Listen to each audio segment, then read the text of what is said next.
Ma belle-mère m'a donné 30 jours pour déménager, alors je lui ai donné 24 heures. Elle l'a regretté instantanément. Avant de continuer, n'oubliez pas de vous abonner et dites-nous d'où vous nous regardez dans les commentaires, on lit chacun de vos messages. Ma belle-mère m'a donné 30 jours pour quitter la maison, alors je lui ai donné 24 heures. Laissez-moi vous raconter comment Betty a transformé la maison de mon père en son château de princesse Disney personnel, et comment j'étais la Cendrillon indésirable qu'elle complotait de bannir depuis le premier jour. Betty Martinez avait ce talent incroyable pour me rendre la vie misérable tout en maintenant sa façade de belle-mère parfaite. Elle renversait, accidentellement, mon dîner sur le sol de la cuisine, en prétendant qu'elle ne m'avait pas vu. Elle jetait son marc de café et ses pots de banane directement dans la poubelle de ma chambre, disant qu'elle essayait juste d'aider avec les tâches ménagères. Le pire incident a été lorsqu'elle a remplacé mon shampoing et des Shoulder par de la superglue. J'ai failli devenir chauve avant de réaliser ce qu'elle avait fait. Mais dès que papa entrait dans une pièce, Betty se transformait en l'incarnation de la mère parfaite. Elle balayait chacune de mes plaintes d'un rire mielleux. « Oh, Ronald, Kelly est juste un peu théâtrale, tu sais comment sont les adolescentes. » Papa, pauvre de lui, croyait chaque mot, car Betty avait perfectionné l'art de la manipulation psychologique avec le sourire. Elle préparait ses cookies aux pépites de chocolat préférées pendant que j'étais à l'école, ne m'en laissant aucun, puis lui disait que je les avais tous mangés quand il demandait. Elle se portait volontaire pour faire ma lessive, puis faisait rétrécir mes pulls préférés et accusait la machine à laver. Chaque acte de cruauté était déguisé en accident ou en ma propre faute, et papa ne voyait jamais clair dans son jeu. La manipulation était si subtile, si parfaitement exécutée, que j'ai commencé à douter de ma propre santé mentale. Étais-je vraiment trop sensible? Betty essayait-elle vraiment d'aider et j'étais juste ingrate? Avec le recul, je réalise qu'elle était une manipulatrice de génie qui savait exactement comment m'isoler de l'affection de mon père tout en se positionnant comme la victime de ma rébellion d'adolescente. Mais Betty a commis une erreur critique, elle a sous-estimé à quel point mon père m'aimait réellement, et à quel point il connaissait sa vraie nature. Cette erreur allait tout lui coûter. Le masque a commencé à se fissurer le jour où papa a reçu son diagnostic, un cancer du pancréas de stade 3. Betty a vu une opportunité là où je voyais une tragédie, et elle a agi vite pour nous séparer au moment où nous avions le plus besoin l'un de l'autre. D'abord, elle a convaincu papa de ne pas assister à ma remise de diplôme du lycée Lincoln. Ronald, chéri, toute cette excitation et cette émotion pourraient être trop stressantes pour ton cœur, roucoulatait-elle en lui massant les épaules alors que je me tenais là, dans ma toge et mon mortier. Le docteur Harrison a spécifiquement dit que tu devais éviter les situations accablantes. Ce même week-end, alors que je traversais la Seine seule, Betty publiait des photos sur Instagram de leur escapade romantique dans la Napa Valley, avec des emojis cœur et les hashtags #BlessedLeaf. Quand ma lettre d'acceptation de l'université Northwestern est arrivée, avec une bourse d'études partielle, j'étais aux anges. J'avais travaillé d'arrache-pied pendant 4 ans pour y arriver. Mais Betty y a vu une question d'argent, pas la réalisation d'un rêve. Elle a organisé une de ces réunions de famille inquiètes sur nos finances.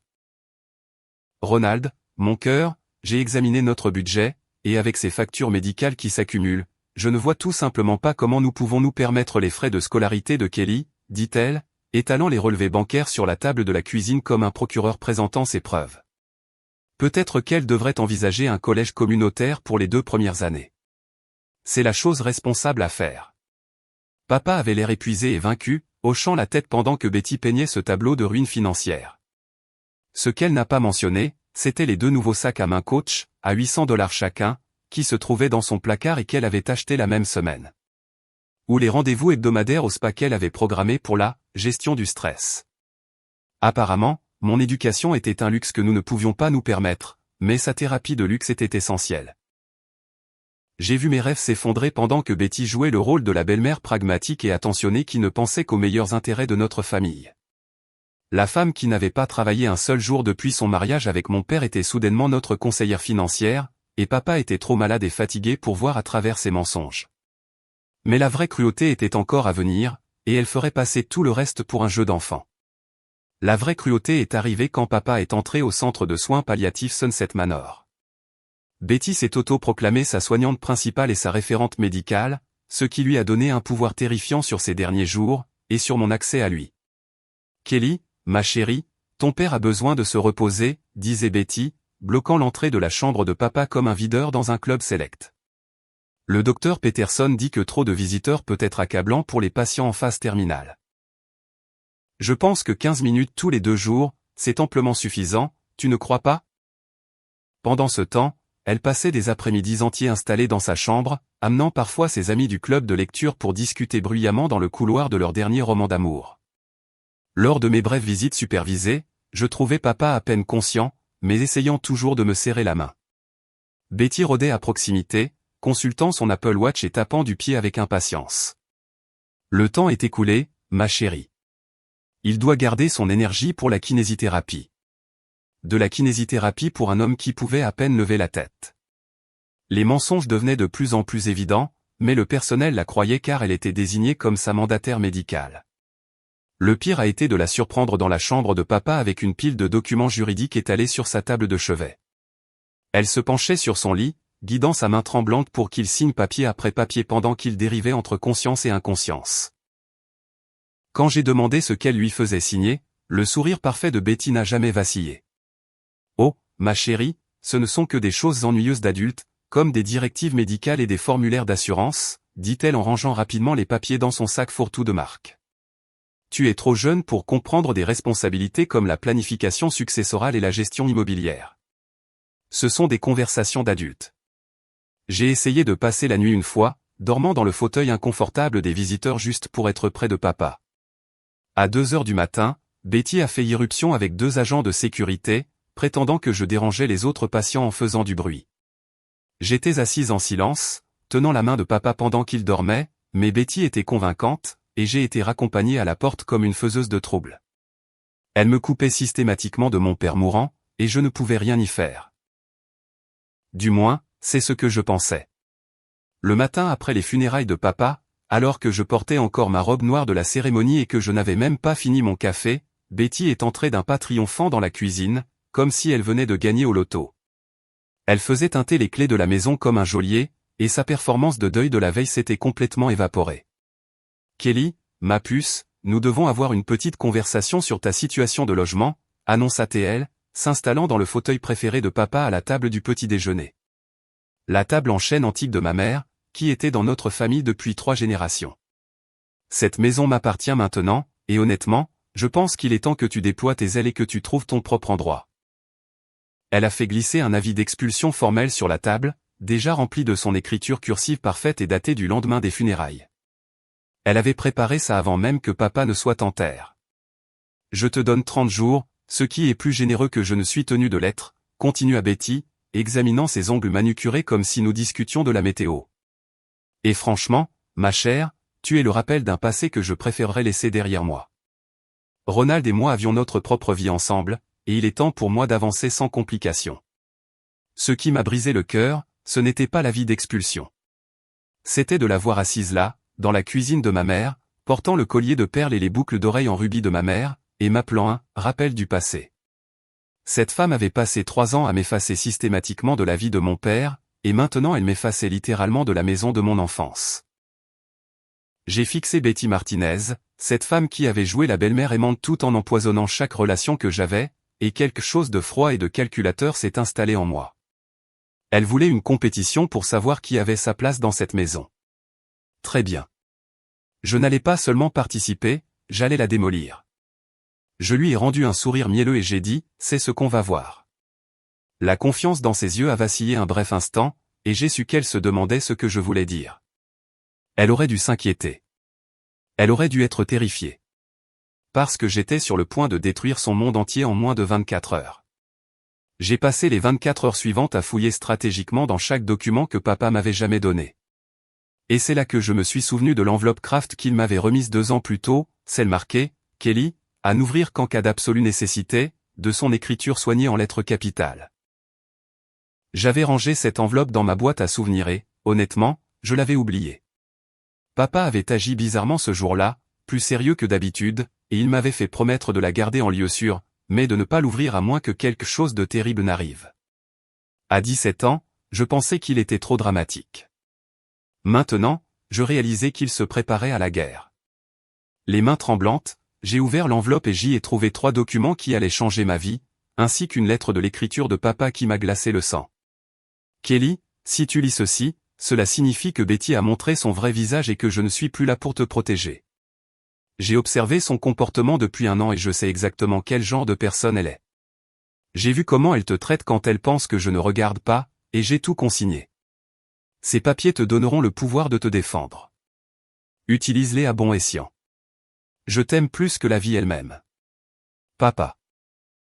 Le premier document était un acte de transfert de propriété, signé et notarié, montrant que papa avait discrètement transféré la maison dans une fiducie irrévocable dont j'étais l'unique bénéficiaire. Daté de 2 ans auparavant, juste après que le masque de Betty avait commencé à se fissurer autour de lui aussi. Le deuxième était un contrat de mariage que Betty avait signé, la limitant uniquement aux biens personnels qu'elle avait apportés dans le mariage, plus un véhicule. Elle avait été tellement pressée d'épouser papa qu'elle avait renoncé à toute prétention sur ses biens. Le troisième était une déclaration notariée du docteur Williams, le médecin de longue date de papa, confirmant que Ronald Thompson était parfaitement sain d'esprit et n'agissait sous aucune contrainte lorsqu'il a créé la fiducie et pris ses dispositions légales. Betty était si confiante dans sa manipulation qu'elle n'avait jamais vu cela venir. Elle pensait avoir joué le jeu parfait, mais papa jouait aux échecs pendant qu'elle jouait aux dames. J'ai passé des heures à organiser les documents, à surligner les sections pertinentes et à me préparer pour la conversation la plus satisfaisante de ma vie. Le lendemain matin, je suis entré dans la cuisine où Betty sirotait un café dans la tasse préférée de maman et parcourait des annonces immobilières sur son iPad, prévoyant probablement de vendre la maison avant la fin de mes 30 jours. Betty, dis-je en posant mon propre café et en prenant le siège en face d'elle. Tu avais absolument raison hier.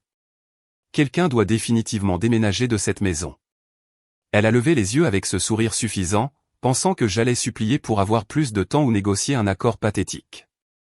Je suis si contente que tu sois mature à ce sujet, Kelly. Je savais que tu finirais par entendre raison. Oh, je vois tout très clairement maintenant. Ai-je répondu en plaçant l'acte de propriété sur la table entre nous. C'est ma maison. Elle l'est depuis 2 ans.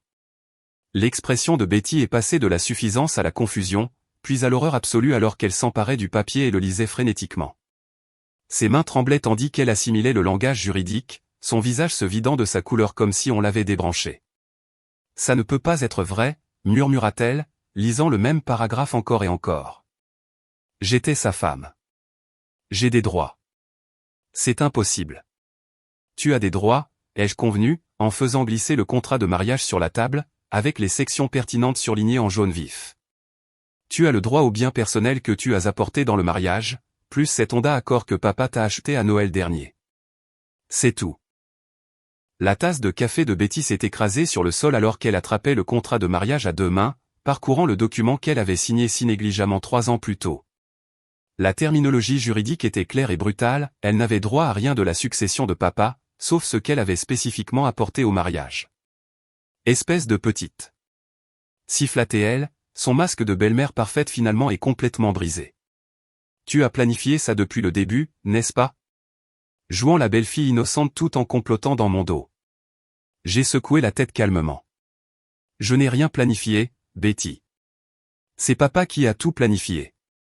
Il savait exactement quel genre de personne tu es, et il m'a protégé de toi, même après sa mort. Elle s'est levée si violemment que sa chaise s'est renversée. Je vais contester ça. J'engagerai les meilleurs avocats de Chicago. Jamais ça ne tiendra devant un tribunal. C'est à ce moment-là que j'ai sorti le dernier document, la déclaration notariée du docteur Williams confirmant la compétence mentale de papa lorsqu'il a créé la fiducie. Vas-y, essaie, dis-je, croisant son regard furieux. Mais tu devras le faire depuis un autre endroit. Je veux que tu sois hors de ma maison d'ici demain soir. Et honnêtement, Betty, c'est bien plus généreux que ce que tu mérites. Betty s'est mise à pleurer, des sanglots laids et manipulateurs qu'elle avait probablement utilisés pour obtenir ce qu'elle voulait toute sa vie. En quelques secondes, elle se lamentait sur la loyauté familiale et le pardon chrétien, jouant toutes les cartes émotionnelles de son jeu. Où vais-je bien pouvoir aller, Kelly? J'ai tout abandonné pour ton père. Je n'ai nulle part où aller, sanglota-t-elle, tendant les mains vers moi comme si nous étions des sœurs perdues de vue et non des ennemis mortels. On peut sûrement trouver un arrangement. Je serai une meilleure belle-mère, je te le promets. Mais j'étais déjà au téléphone avec le serrurier Anderson pour programmer un changement de serrure d'urgence pour l'après-midi même. Bonjour, ici Kelly Thompson au 847 Maple Street. J'ai besoin de faire changer toutes mes serrures aujourd'hui. Oui, c'est une urgence. Les sanglots de Betty se sont transformés en rage quand elle a réalisé que je ne tombais pas dans le panneau de sa comédie. Tu ne peux pas me faire ça. Qu'est-ce que ton père penserait? Qu'est-ce que ta précieuse mère penserait de te voir mettre la famille à la rue? Ma mère penserait que je me défends enfin, ai-je répondu en regardant la camionnette du serrurier se garer dans notre allée. Et papa, c'est papa qui a tout orchestré. Il savait que tu montrerais ton vrai visage dès qu'il serait parti. À 18h ce soir-là, les bagages de marque de Betty étaient empilés sur la pelouse comme pour un vide-grenier de luxe. Elle se tenait dans l'allée, hurlant sur les valeurs familiales et la charité chrétienne, tandis que nos voisins regardaient depuis leurs fenêtres comme si c'était un spectacle de premier choix. Ce n'est pas fini, Kelly, hurla-t-elle en chargeant ses sacs Coach dans sa Honda. Je t'emmènerai au tribunal.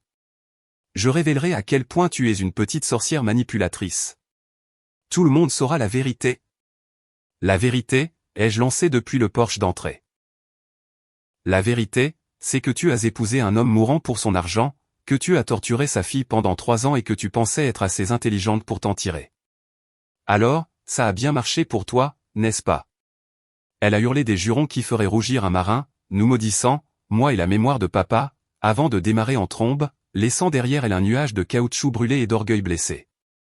Le lendemain matin, j'ai trouvé son avis d'expulsion dans le bac de recyclage et je l'ai fait encadrer par un professionnel. Il est maintenant accroché dans mon bureau, comme un rappel que parfois, l'univers rend une justice parfaite. Il faut juste être assez patient pour la laisser se dérouler.